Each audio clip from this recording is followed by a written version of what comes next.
Page Farm and Home Museum at the University of Maine, a preservation project to save a barn and to preserve and disseminate our agricultural heritage.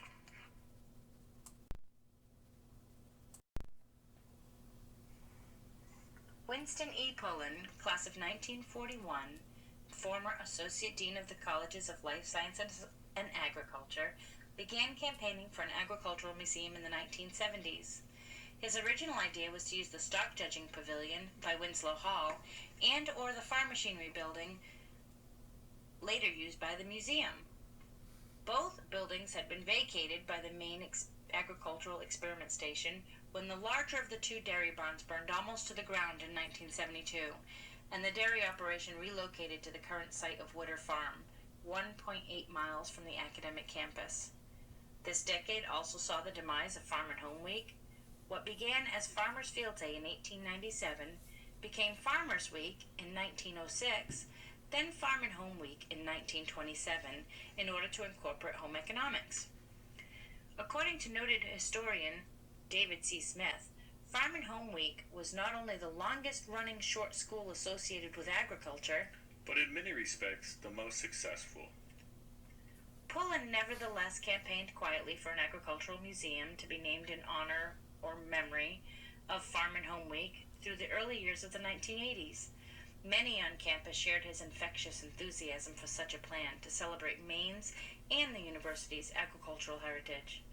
When news broke of the intended Cultural Arts Center, the Maine Center for the Arts, with its anthropological museum component, agricultural museum proponents buzzed with excitement, eager to pursue the expansion of a cultural hub with the possible addition of the Maine Farm and Home Museum. Actual progress was slow.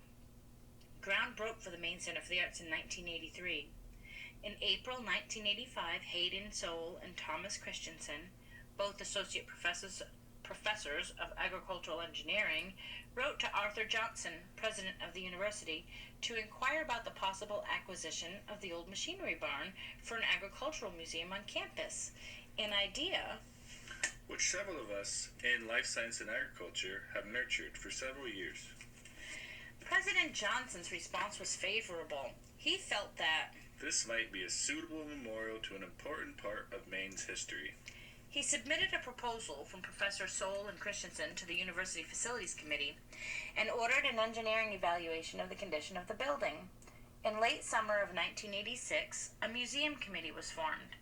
Membership consisted entirely of current and emeriti university professors: Dr. Pullen, Dr. Richard Emmerich, Dr. Spike Leonard, Dr. Smith, Dr. Lou Plock, Dr. Wally Dunham, Dr. Christensen, and Dr. Soule.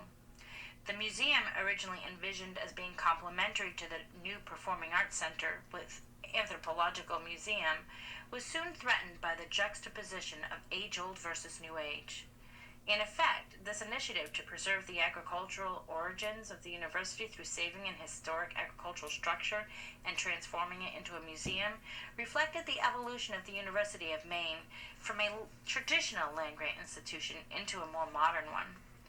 The museum committee proposed to extend the landscape design of the recently completed Performing Arts Center and Museum to include the agricultural environs as well, tying the two buildings together and making part of campus a focal point as the cultural center for the campus. Former University of Maine President Winthrop Libby, upon hearing of the museum proposal, wrote, "This is a most commendable effort. It is indeed reasonable to recognize some of the more significant aspects of the history and development of Maine. I need not tell you that Maine's past is essentially an agricultural one. It has been the fields and forest and ocean which provided our economic base for well over 200 years. These resources still loom large in the Maine economy. Our resources as a state have always been derived to a significant degree from the soils which nourished those things which were the cornerstones of whatever prosperity we enjoyed. Admittedly, agriculture, along with forestry and fisheries, have come upon hard times in recent years. Yet, nonetheless, from a historical vantage point, it was these resources which gave us our original meaning and substance. A state university has a great opportunity as well as perhaps a real responsibility to preserve those things which can now represent our economic base. An on-campus agriculture museum would seem most fitting and appropriate.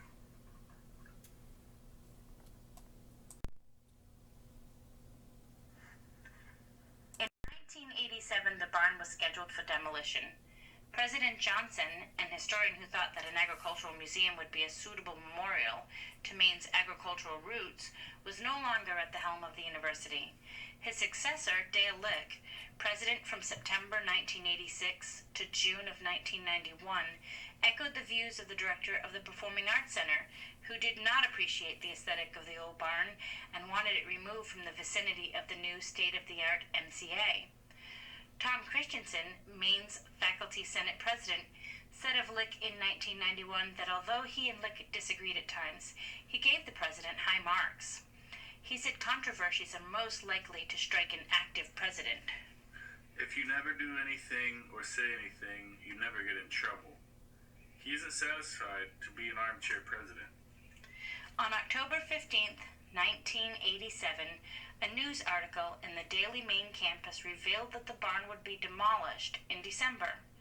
Wynne Pullen, former Associate Dean of Life Sciences and Agriculture, Wynne Libby, former UMaine president, and Ray Fogler, class of 1915, former Executive Secretary of the Agriculture Extension Service, Assistant Secretary of the U.S. Navy, President of the University of Maine Alumni Association and the University of Maine Foundation, and member of the Board of Trustees from 1955 to 1962, surprised Dale Lick in his office and won from him his support to save the barn.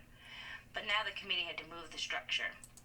One of the museum committee members, the noted historian Smith, recognizing that the position of the president's office changed with the individual presidents, and that the current president's endorsement was not the final hurdle, pursued another avenue to protect the building from demolition. He proposed the building, along with the 1931 horse barn beside it, for nomination to the National Register of Historic Places. Earl Shuttleworth and the rest of the Maine Historic Preservation Commission worked closely with Smith and the museum committee members to ensure that plans for moving and renovating the barn would meet the criteria outlined for the National Register.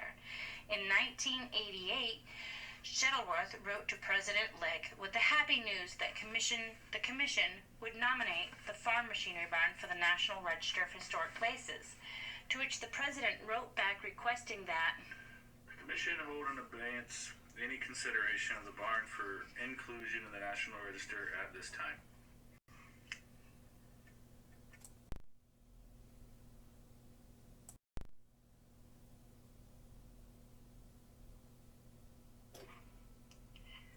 Colonel John Goddard built his farm on the Stillwater branch of the Penobscot River in 1833. He sold the farm to Nathan Frost in 1852. This Frost farm, so called, was one of two farms purchased by the towns of Orono and Oldtown in 1866 and given to the state by warranty deed for the State College.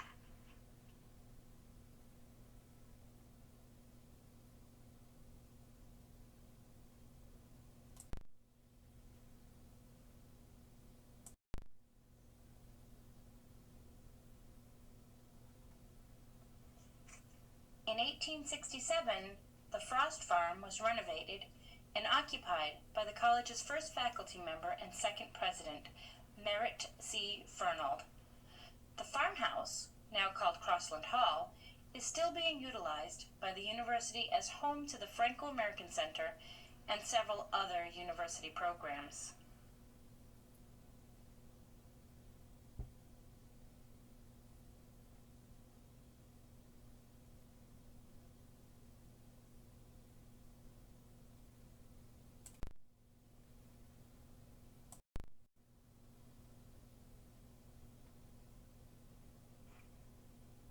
In 1885 and 1886, the Goddard barn was carefully deconstructed and reconstructed on the site of the college farm and fitted for stock raising. The main experiment station began operations at this time, and a part of the recently reconstructed barn was turned over to the station.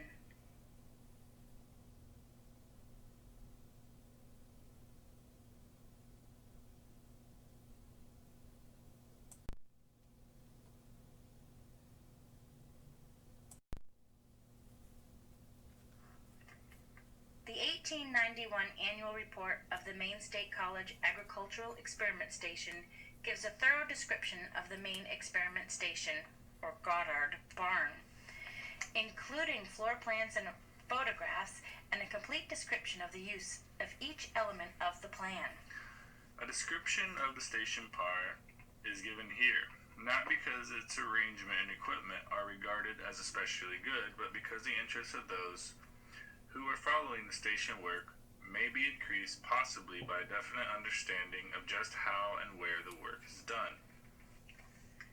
The barn is described as being 40 feet wide by 100 feet long, with a basement, first floor, devoted to tying animals and other necessary rooms, and second story sufficient for storing fodder and numerous lots of experimental grain. The description mentions the trapdoors in the main floor for the movement of manure, and the track running near the ridgepole for running a fork the length of the barn to distribute hay, both elements highly visible in the barn today. The main experiment station barn remained on the site of the college farm until 1931. By this time, the agricultural operations of the college had moved further away from the center of campus. The larger 1874 stock barn had been moved to a site near the present-day small animal facility. The Goddard barn was moved to a place next to the horse barn, now being constructed to make way for Merrill Hall, also built that same year. What was just 40 years earlier an ideal facility for conducting all manner of agricultural research became a storage facility for farm machinery. In 1972, the big barn burned nearly to the ground, and the college's dairy herd was moved to the newly constructed J.F. Witter Teaching and Research Center. The neglected farm machinery barn became a symbol of the status of agriculture on campus and in the state. The college farm was moved off the academic campus. Farm and home days soon ceased to bring the rural populace to campus for a week of agricultural and home economy education.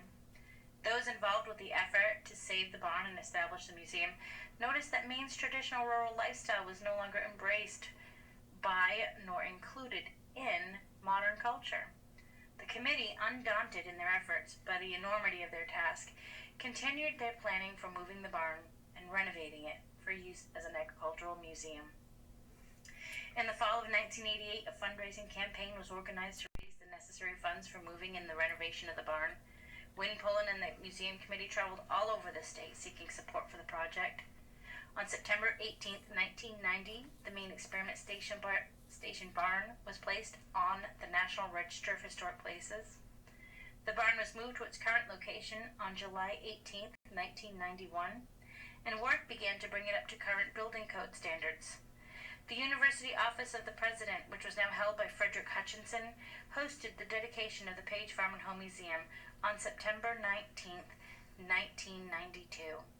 Henry Page gave the naming gift that helped facilitate the moving and renovation of the barn.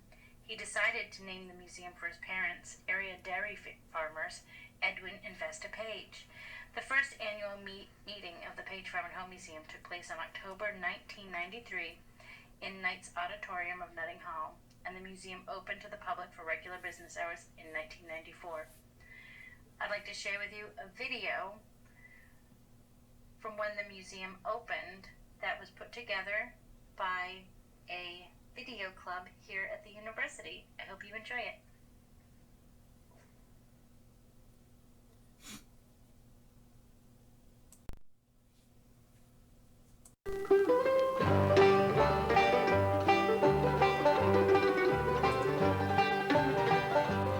The Page Farm and Home Museum. Dedicated to preserving the values of rural life which have made Maine such a unique place to live. This classic example of post and beam architecture is a graceful reminder of a simpler time when things were built to last. Upon entering the museum, you'll discover treasures from Maine's past.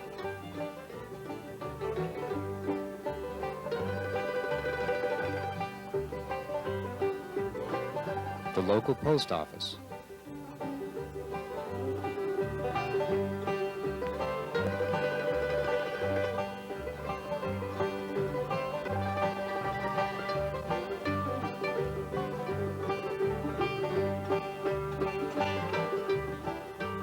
And Brownie's Kitchen, with everything needed for a hot, home-cooked meal.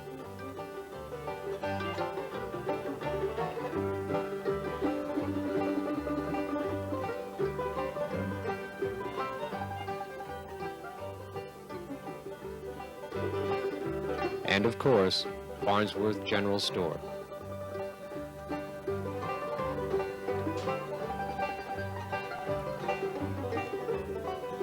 Built in the mid-1800s, the barn is one of the oldest structures on the University of Maine campus, originally part of a barn that evolved into the State College and Agricultural Experiment Station. Saved from demolition by a small group of concerned faculty and staff, the barn would be reborn as the Maine Farm and Home Museum.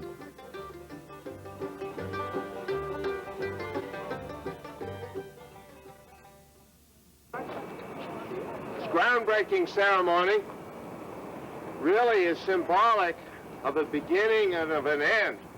It's the end of the first phase that our committee has gone through in trying to conceptualize this museum, trying to get through the initial fundraising, but it's the beginning, it's the real beginning now of the time that we're going to be able to build a museum, to move it to its new foundation, and to renovate it into what we see as a celebration of Maine rural life. President Glick, it's my great pleasure this afternoon to present to you on behalf of the Maine Historic Preservation Commission this certificate that signifies that your barn is on the National Register of Historic Places. And this signifies that it is a building which contributes to the history and the architecture of Maine. I think we all share the concern that our agricultural heritage out in the landscape is rapidly disappearing, and that the move that we make today is going to ensure that a very important piece of that be preserved for now and the future. This facility, well over 100 years old, something that will be part of Maine into the long-term future for our young people and for those of us who won't be so young who will come back to visit it. It will be part of what we have to offer people when they come to this campus. We have a very nice art museum. We have a fantastic museum in the Maine Center for the Arts, the Hudson Museum, and now we're going to have a museum that will complement those, namely the Maine Farm and Home Museum. And when I fully understood the concept, how could I be anything but very, very supportive? Maybe that's enough. Can we double right there? Right. How about right there? Look right up. Hey!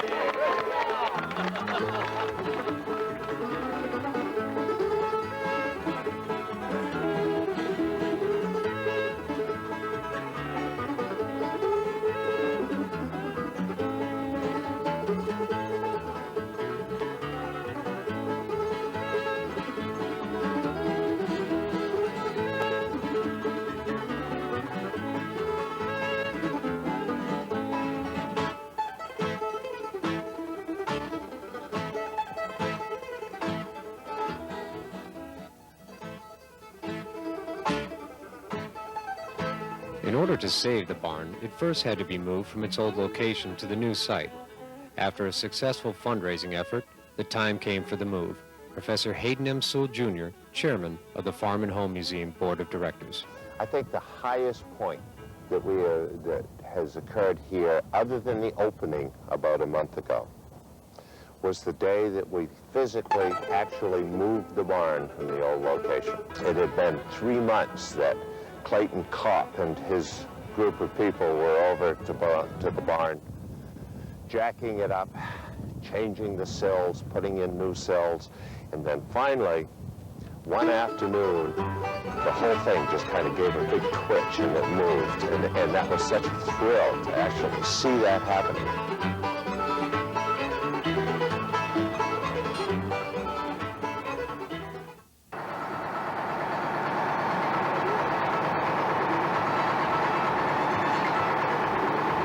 next morning as it came between the buildings over here and came off into the parking lot. I think all of us realized that we had really done it at that point, that things were going to the point where we really were going to have a barn and we were going to have a museum from it.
The silo came from the old Witter farm and was moved by Don Arnold and the Sargent Corporation.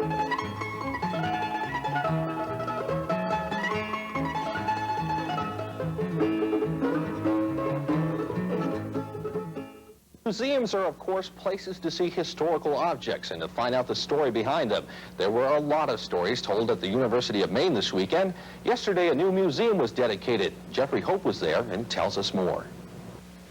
How did they get anywhere in this thing? And how would this hold an entire horse? Questions that will probably be asked many times by the generation that isn't used to planting corn by hand. This is the new Page Farm and Home Museum at the University of Maine. President Hutchinson rode in behind a team of draft horses just to help dedicate it. From now on, all these tools will help tell the story of how Mainers used to farm. How appropriate that tour guides will tell their stories in this old barn. President Hutchinson spent a lot of time in his family's barn. It was a place where, when it was a rainy day, the men would get together, one family or another, right? And chat, tell stories, often the same stories they told many other times. Everybody still alive. Most of the stories I tell are the ones that I've heard in the barn. Henry Page donated $100,000 to turn this barn into a museum. They told him he could name it after anything he wanted, so he dedicated it to his parents. He told us the story of how they were farmers back at the turn of the century. They raised cattle, hogs, and apple orchards. They also raised a lot of children. I'm glad they didn't talk too much about birth control then, because I was number 10, I'd never made it.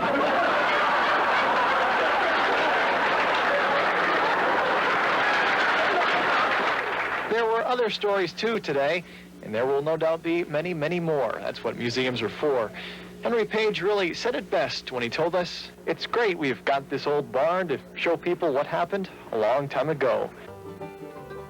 But our plans for the future involve working very, very closely with groups in the state, like the Maine Grange, for instance, or the Orono Historical Society.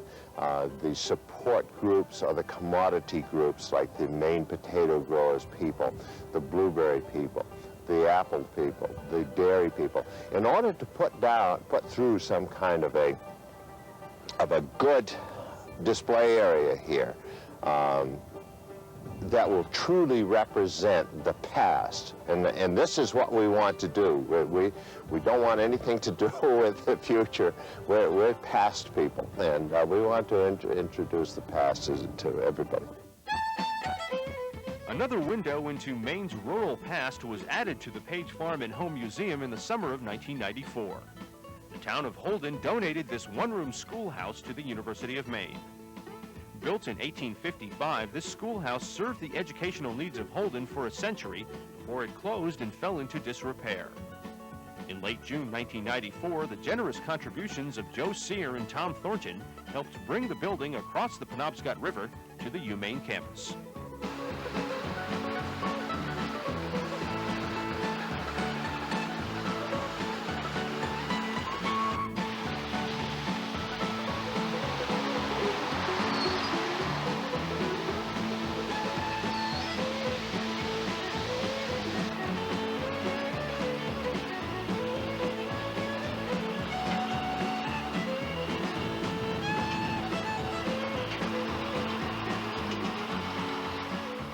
Once in place, renovations on the building got underway. A new roof was put on by volunteers, and a local Boy Scout troop helped out with painting. This structure will serve as a living reminder of Maine's educational history. Other projects currently in the works at Page Farm and Home Museum include the Heritage Garden, which will feature many long-forgotten heirloom species of fruits and vegetables that used to be vital to Maine agriculture. There are also plans for the renovation of this structure, which will become the Winston E. Pullen Carriage House. It will house large wheeled antique farm equipment and provide much-needed storage space.